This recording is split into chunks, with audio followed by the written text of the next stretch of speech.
Сайн байцгаана уу миний хөөрхөн ухаалаг хэрсүү сонсогчдоо. Та нартай болон шинээр сонсож байгаа бүх сонсогчдоо сайн сайхныг хүсье. Хэрвээ та шинээр сонсож байгаа бол subscribe-а дарж хонхоо идэвхжүүлээд дугаараа сонсоорой. Мөн лайка дарж сэтгэлдээ бичгээ мартаоцай. Канад бол бидний мэдхээр байгалийн үзэсгэлэнтэй намгүн байдалтай ч хүчрхэг өргөн удам. Гэхдээ энэ гайхамшигт улсын ой моддын унсан навч сулан цасанд дарагдсан бороонд нь угаагдаж мартагдсан мөртөглөө мартагдаагүй ер нь хүмүүсийн санах дургүй дурсах дургүй гунигт дүүх байдаг. Тэр үедээ бол энэ улсын хүн зоныг нийтээр нь цочоосон нэгэн аимшигт хэрэг гарсан байдаг юм аа. Канад улс 1977 онд Өмнөд Азиас шинэ амьдрал эхлүүлэхээр хүсэл зорилготой хүмүүсийг бол өөрийн улс орондоо цагаачлан амьдруулахаар иргэдийн хүсэлтийг авч эхэлсэн юм байна. Цагаачлах хүсэлтэй бол хүмүүс өгцгөөж байсан. Энэ тухай сонссон Корнел Сингх Гакал бол гэр бүлээрээ Канад руу явахаар шийдсэн бөгөөд өргөдөл анкета маш хурдан бөглсөн. Хэдийгээр энтгэхтэй тайван тухтай амьдарч исэн ч гэсэн өөрөө бол сургууль сураагүйдээ боловсрол эзэмшээгүйдээ маш их харамсдаг. Өдөржингөө бэрэм дээр ажиллаад тариа ногоо тарьж, ургацаа хурааж, газраа арчилж тордож тэгж амьдардаг байсан юм байна л да. Тэр Корнел гэдэг хүн. Маш их төсвөр төвчээртэй, тийм тууштай, зүтгэлтэй хүн байсан. Өөрөө боловсралгүй, мэрэгжилгүй байсан болохоор боловсрал мэрэгжлийг маш чухал тавьдаг хүн байсан байна. Хүүхдүүдээ аль болохоор оюунлаг боловсралтай тэгээд тэд нар нь өөрөөс нь илүү сайхан амьдралаар амьдраасай гэж хүсдэг байсан нь бол түүнийг Канад руу цагаачлах гэж ингэж яаравчлсны гол зорилго нь байсан юм байна л да. Соёл иргэншил хөгжсөн Европын улсад очиж хүүхдүүдээ илүү сайхан ирээдүйтэй сайхан амьдралыг бол тэдэндээ хүртэх гэсэн тийм хүсэлтэй байсан. Мэдээж Канадын сургуулиуд бол энтхийн сургуулиудаас илүү сайн боловсролыг тэднэрт олгоно шүү дээ. Ингээд удалгүй хэдэн сарын дараа тэдний гэр бүлд нэгэн загтал ирсэн бөгөөд тэр загтал нь Канадад амьдрах эрх олгосныг мэдгдсэн тийм материалууд байсан. Үүнийг авсан гэр бүлийнхэн бол маш их баярлж байсан. Гэвч тэр үед тэдний гэр бүл зөвхөн нэг хүний онгоцны тийз авах тийм мөнгө байсан байна. Тийм учраас Корнел өөрөө эхлээд төрүүлж очиж ажиллаж байгаад мөнгөтэй олж байрлах байр түрээсэлж мөн гэр бүлийнхнээ татах визний мөнгөтэй болсны дараа бол гэр бүлээ татъя гэж ингэж ярьсан юм байна. Шинэ газар Корнелийг очиход бол бүх юм их сонирн байсан. Тэгээ Аз болоход бол төрүүлж очисон энтхийг танилуд нь түүнд туслаад тэгээд ажил олж өгсөн байна. Түүний анхны ажил нь бол жимс хураалтын ажил байсан бөгөөд алин болон бусад жимсийг хураана. Тэр үеийн амьдрал нь их үедээ маш хэцүү байсан. Гэр бүлээ маш их санана, өглөө орноосоо ганцаараа босож, үдшиж ганцаараа орондоо орж хэвтэн, хүмж шуугаж, хайрлаж эрхлүүлдэг, хөгжөөдөг хүүхдүүд нь байхгүй болохоор бол тэднийг маш их өгөөлнө. Цаг агаар энтгэхийг бодоход хамаагүй сэрүүхэн учраас ажил нь ч бас амаргүй. Хажуугаар нь шинэ ирсэн улс орныхоо амьдралын хэмнэл дүрм журмын хэрхэн ажилдгийг нь ч бас сайн ойлгодог байсан. Тэгээ заримдаа бүр шантраад бууж өгмөр зарлаа олоод бушуухан нутаг руугаа буцчихмаар тийм үе гардаг байсан ч гэсэн тэр бол буцаагүй. Гэр бүлийнхээ төлөө илүү сайхан амьдралыг бүтээхээр ирсэн тэр гол шалтгаанаа мэдчихсэн учраас үргэлжлүүлэн ажилласаар байсан. Тэр хэлсэнчлэн Корнел маш их хөдөлмөрч хүн шүү дээ. Тэрээр 2 жилийн дараа модны үйлдвэрт мод зүсгч машин дээр ажиллаж эхэлсэн. Бас талбай дээр очиж жимсэж гэсэн мөн түүсээр байсан.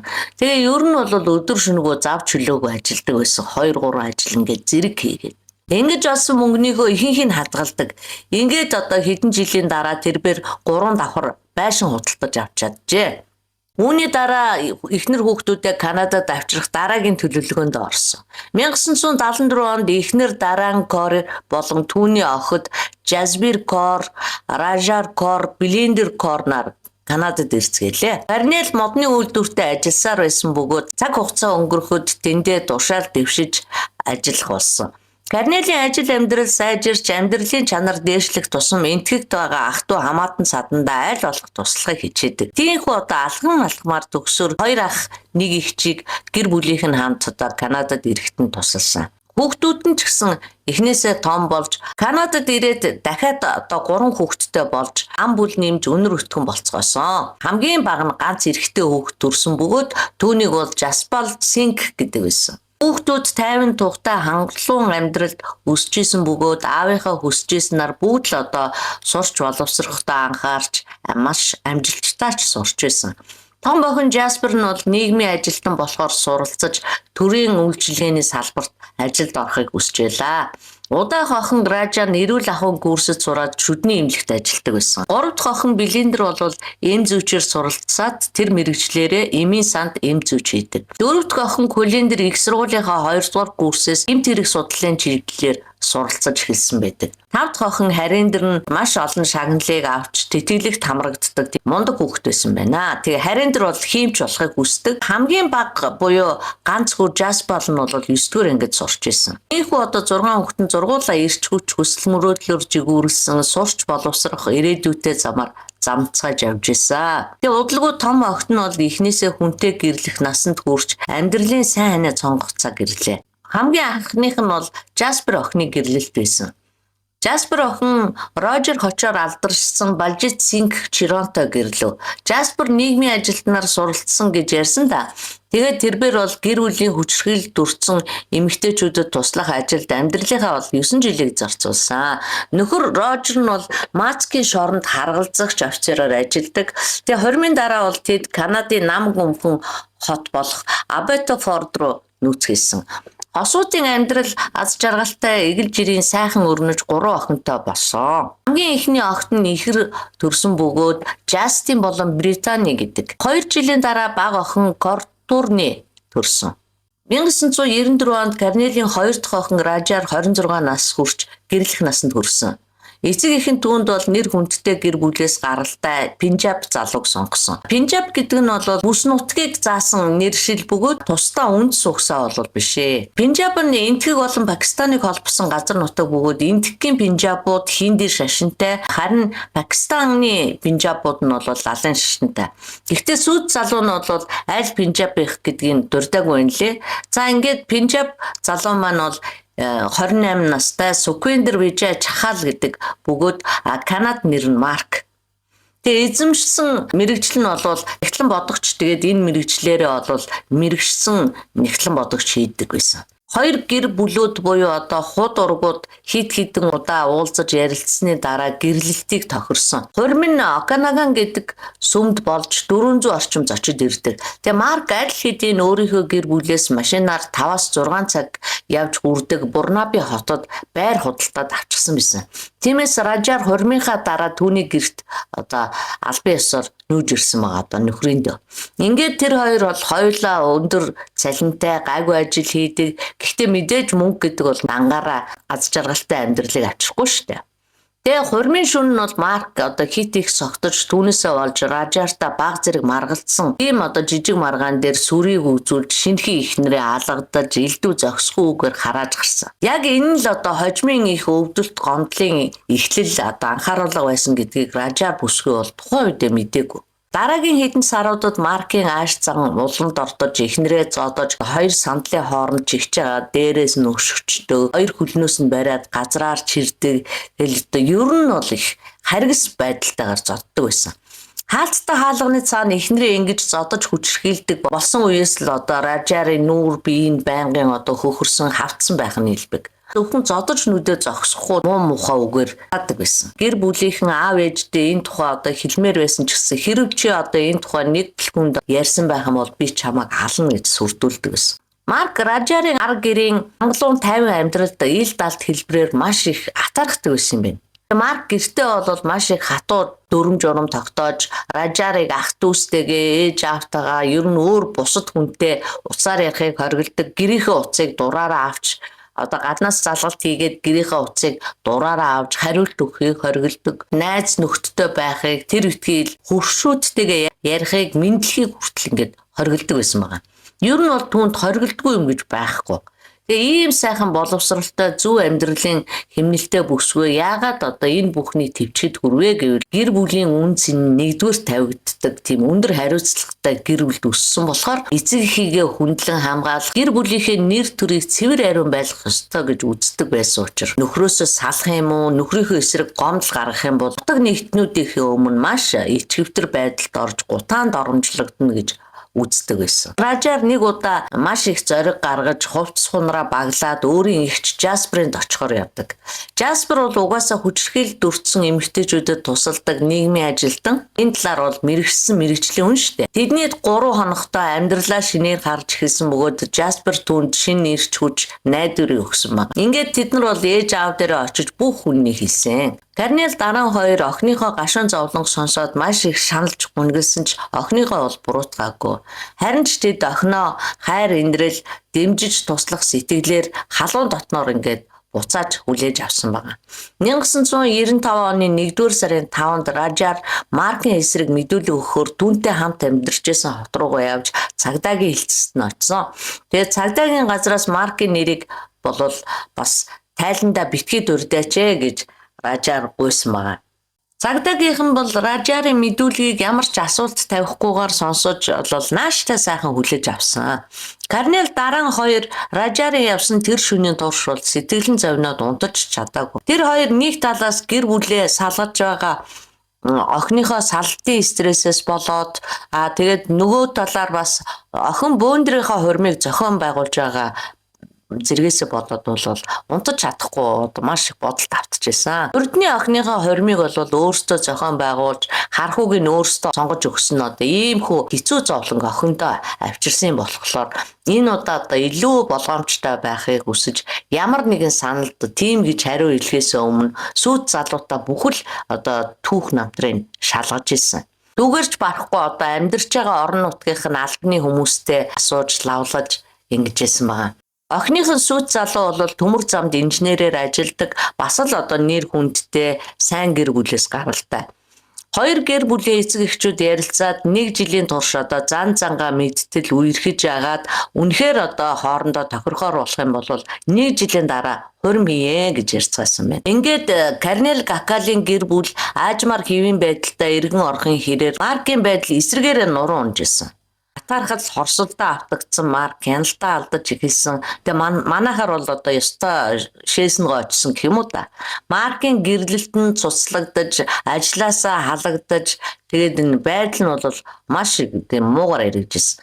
Марк Ражаартай уулзахаас өмнө буу эзэмших зөвшөөрөл авсан байсан ч гэсэн буугаа бол харин худалдаж аваагүй байсан юм байна.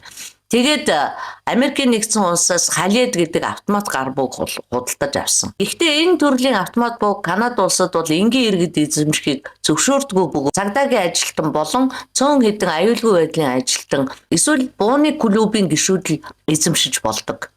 Марк Винтов бууны клубын гишүүн байсан учраас ямар ч асуудалгүйгээр бууга авсан байна. Үүний дараа тэр бараг өдөр болгон буудлагын талбайд очиж бэлтгэл хийж эхэлсэн.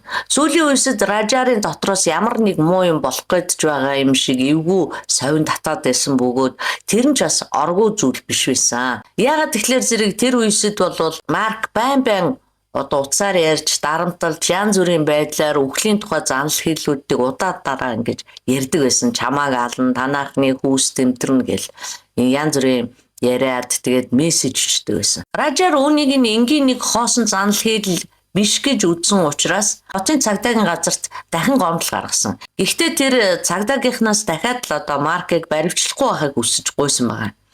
Түрүүнд нь бол Маркийн жинхэнэ нэрийг цагдаагийн тайландаа битгий бичиж оруулаарай гэж гуйсан шүү дээ.